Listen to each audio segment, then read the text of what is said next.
Bonjour, aujourd'hui je vais vous lire la déclaration d'Helsinki qui concerne les principes éthiques applicables à la recherche médicale impliquant des êtres humains.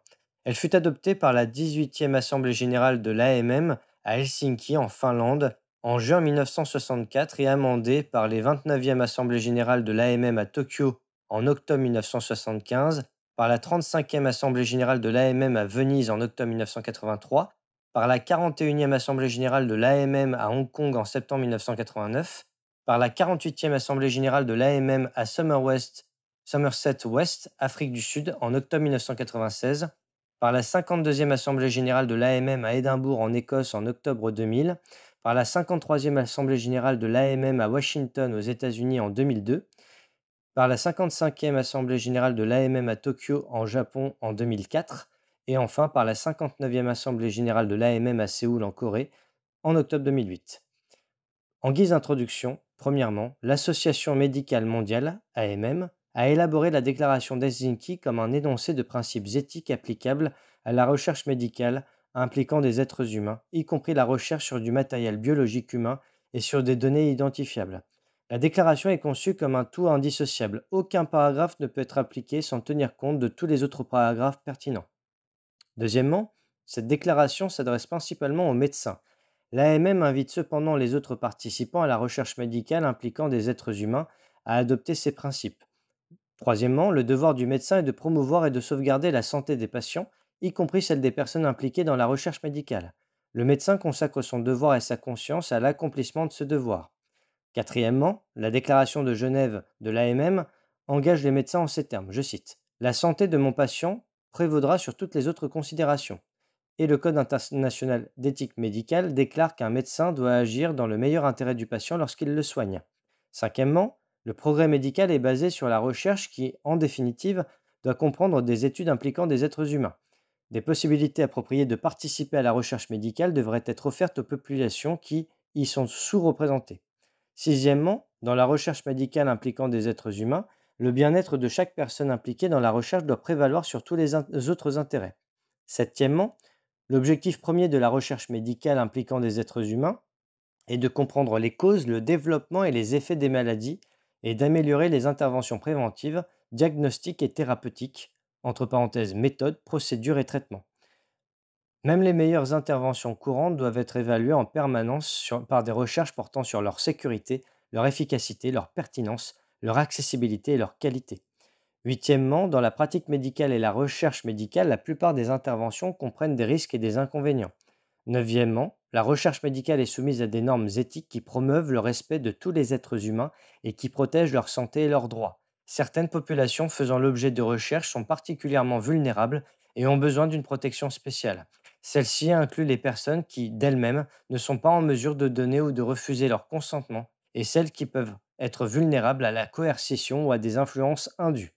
Dixièmement, dans la recherche médicale impliquant des êtres humains, les médecins devraient tenir compte des normes et standards éthiques, légaux et réglementaires applicables dans leur propre pays, ainsi que des normes et standards internationaux. Les protections garanties par la présente déclaration aux personnes impliquées dans la recherche ne peuvent être restreintes ou exclues par aucune disposition éthique, légale ou réglementaire, nationale ou internationale. Grand B. Principe applicable à tous les types de recherche médicale. Onzièmement, il est du devoir des médecins participant à la recherche médicale de protéger la vie, la santé, la dignité, l'intégrité, le droit à l'autodétermination, la vie privée et la confidentialité des informations des personnes impliquées dans la recherche. Douzièmement, la recherche médicale impliquant des êtres humains doit se conformer aux principes scientifiques généralement acceptés, se baser sur une connaissance approfondie de la littérature scientifique, sur d'autres sources pertinentes d'informations et sur des expériences appropriées en laboratoire et, le cas échéant, sur les animaux. Le bien-être des animaux utilisés dans la recherche doit être respecté.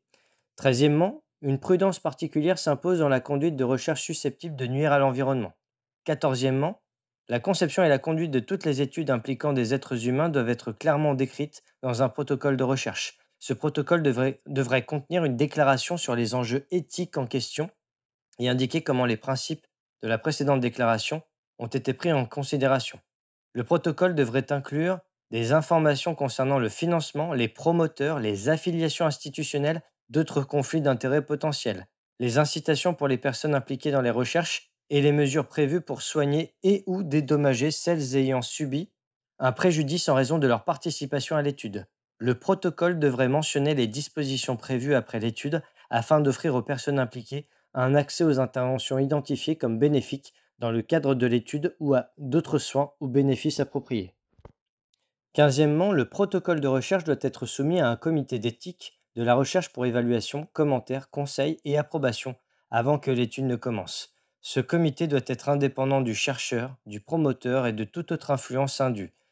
Il doit prendre en considération les lois et réglementations du ou des pays où se déroule la recherche, ainsi que les normes et standards internationaux, mais ceux-ci ne doivent pas permettre de restreindre ou exclure l'une des protections garanties par la présente déclaration aux personnes impliquées dans la recherche. Le comité doit avoir un droit de suivi sur les études en cours. Le chercheur doit fournir au comité des informations sur le suivi, notamment concernant tout événement indésirable grave. Aucune modification ne peut être apportée au protocole sans évaluation et approbation par le comité. La recherche médicale, 16e, impliquant des êtres humains, doit être conduite uniquement par des personnes scientifiquement qualifiées et expérimentées. La recherche impliquant des patients ou des volontaires en bonne santé nécessite la supervision d'un médecin ou d'un autre professionnel de santé qualifié et compétent. La responsabilité de protéger les personnes impliquées dans la recherche doit toujours incomber à un médecin ou à un autre professionnel de santé et jamais aux personnes impliquées dans la recherche, même si celles-ci ont donné leur consentement. 17e, la recherche médicale impliquant une population ou une communauté défavorisée ou vulnérable se justifie uniquement si la recherche répond aux besoins et aux priorités sanitaires de cette population aux communes ou communautés et si, selon toute vraisemblance, les résultats de la recherche seront bénéfiques à cette population ou communauté. 18e, toute recherche médicale impliquant des êtres humains doit préalablement faire l'objet d'une évaluation soigneuse des risques et des inconvénients prévisibles pour les personnes et les communautés impliquées dans la recherche par rapport aux bénéfices prévisibles pour elles et les autres personnes ou communautés affectées par la pathologie étudiée. 19e, tout essai clinique doit être enregistré dans une banque de données accessible au public avant que ne soit recrutée la première personne impliquée dans la recherche. Petit 20. Les médecins ne sont pas autorisés à participer à une recherche impliquant des êtres humains sans avoir la certitude que les risques inhérents ont été correctement évalués et pourront être gérés de manière satisfaisante. Les médecins doivent cesser immédiatement une étude dès que les risques s'avèrent dépasser les bénéfices potentiels ou dès l'instant où des résultats positifs et bénéfiques ont été démontrés. 21. Une recherche médicale impliquant des êtres humains ne peut être conduite que si l'importance de l'objectif dépasse les risques et inconvénients inhérents pour les personnes impliquées dans la recherche. 22. La participation de personnes capables à une recherche médicale doit être un acte volontaire.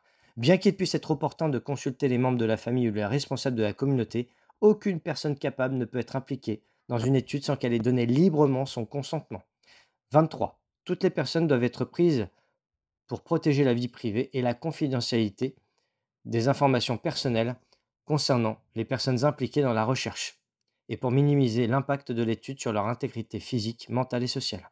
24. Dans la recherche médicale impliquant des personnes capables, toute personne pouvant potentiellement être impliquée dans la recherche doit être correctement informée des objectifs, des méthodes, des sources de financement, de tout éventuel conflit d'intérêts, des affiliations institutionnelles du chercheur, des bénéfices escomptés et des risques potentiels de l'étude, des désagréments qu'elle peut engendrer et de tout autre aspect pertinent de l'étude. La personne pouvant potentiellement être impliquée dans la recherche doit être informée de son droit de refuser de participer à l'étude ou de s'en retirer à tout moment sans mesure de rétorsion. Une attention particulière devrait être accordée aux besoins d'informations spécifiques de chaque personne pouvant potentiellement être impliquée dans la recherche, ainsi qu'aux méthodes adoptées pour fournir les informations. Lorsque le médecin ou une autre personne qualifiée en la matière a la certitude que la personne concernée a compris les informations, il doit alors solliciter son consentement libre et éclairé, de préférence par écrit. Si le consentement ne peut pas être donné par écrit, le consentement non écrit doit être formellement documenté en présence d'un témoin. 25. Pour la recherche médicale utilisant des tissus ou des données d'origine humaine, les médecins doivent normalement solliciter le consentement pour le prélèvement, l'analyse, le stockage ou la réutilisation. Il peut se présenter des situations où il est impraticable, voire impossible d'obtenir le consentement ou que cela mettrait en péril la validité de la recherche. Dans de telles situations, la recherche peut être entreprise uniquement après l'évaluation et approbation d'un comité d'éthique de la recherche. 26. Lorsqu'il sollicite le consentement éclairé d'une personne pour sa participation à une recherche, le médecin devrait être particulièrement attentif lorsque cette dernière est dans une relation de dépendance avec lui ou pourrait donner son consentement sous la contrainte. Dans ce cas, le consentement éclairé devrait être sollicité par une personne qualifiée en la matière et complètement indépendante de cette relation. 27. Lorsque la recherche implique des personnes incapables, le médecin doit solliciter le consentement éclairé de leur représentant légal. Les personnes incapables ne doivent pas être incluses dans une étude qui n'a aucune chance de leur être bénéfique, sauf si cette étude vise à améliorer la santé de la population qu'elle représente, qu'elle ne peut pas être réalisée avec des personnes capables et qu'elle ne comporte que des risques et des inconvénients minimes. 28. Lorsqu'une personne considérée comme incapable est en mesure de donner son assentiment concernant sa participation à la recherche, le médecin doit solliciter cet assentiment en complément du consentement de son représentant légal. Le refus de la personne pouvant potentiellement être impliquée dans la recherche devrait être respecté. 29. La recherche impliquant des personnes physiquement ou mentalement incapables de donner leur consentement, par exemple des patients inconscients, peut être menée uniquement si l'état physique ou mental empêchant de donner un consentement éclairé est une caractéristique nécessaire de la population sur laquelle porte cette recherche. Dans de telles circonstances, le médecin devrait solliciter le consentement éclairé du représentant légal. En l'absence d'un représentant légal et si la recherche ne peut pas être retardée, l'étude peut être lancée sans le consentement éclairé. Dans ce cas, le protocole de recherche doit mentionner les raisons spécifiques d'impliquer les personnes dont l'état les rend incapables de donner leur consentement éclairé et l'étude doit être approuvée par un comité d'éthique et de recherche. Le consentement pour maintenir la personne concernée dans la recherche devrait, dès que possible, être obtenu de la personne elle-même ou de son représentant légal. 30. Les auteurs, rédacteurs et éditeurs ont tous des obligations éthiques concernant la publication des résultats de recherche. Les auteurs ont le devoir de mettre à la disposition du public les résultats de leurs recherches sur les êtres humains. Ils ont la responsabilité de fournir des rapports complets et précis. Ils devraient se conformer aux directives acceptées en matière d'éthique pour la rédaction de rapports. Les résultats, aussi bien négatifs et non concluants que positifs, devraient être publiés ou rendus publics par un autre moyen. La publication devrait mentionner les sources de financement, les affiliations institutionnelles et les conflits d'intérêts. Les rapports de recherche non conformes aux principes de la présente déclaration ne devraient pas être acceptés pour publication. Grand C. Principe additionnel pour la recherche médicale associée à des soins médicaux. 31. Le médecin peut associer la recherche médicale à des soins médicaux uniquement dans la mesure où la recherche se justifie par sa valeur potentielle en matière de prévention, de diagnostic ou de traitement, et si le médecin a de bonnes raisons de penser que la participation à l'étude ne portera pas atteinte à la santé des patients concernés. 32. Les bénéfices, les risques, les inconvénients ainsi que l'efficacité d'une nouvelle intervention doivent être testés et comparés à ceux de la meilleure intervention courante avérée, sauf dans les circonstances suivantes. L'utilisation de placebo ou le fait de ne pas administrer de traitement est acceptable lorsqu'il n'existe pas d'intervention courante avérée, ou l'utilisation d'un placebo afin de déterminer l'efficacité ou la sécurité d'une intervention est nécessaire pour des raisons de méthodologie incontournables et scientifiquement fondées, et les patients recevant le placebo ou aucun traitement ne courent aucun risque de préjudice grave ou irréversible. Le plus grand soin doit être apporté afin d'éviter tout abus de cette option. 33. À la fin de l'étude, les patients impliqués ont le droit d'être informés des conclusions de l'étude et de profiter de tout bénéfice en résultant par exemple d'un accès aux interventions identifiées comme bénéfiques dans le cadre de l'étude ou à d'autres soins ou bénéfices appropriés. 34. Le médecin doit fournir les informations complètes aux patients sur la nature des soins liés à la recherche. Le refus d'un patient de participer à une étude ou sa décision de s'en retirer ne doit jamais interférer avec la relation patient-médecin.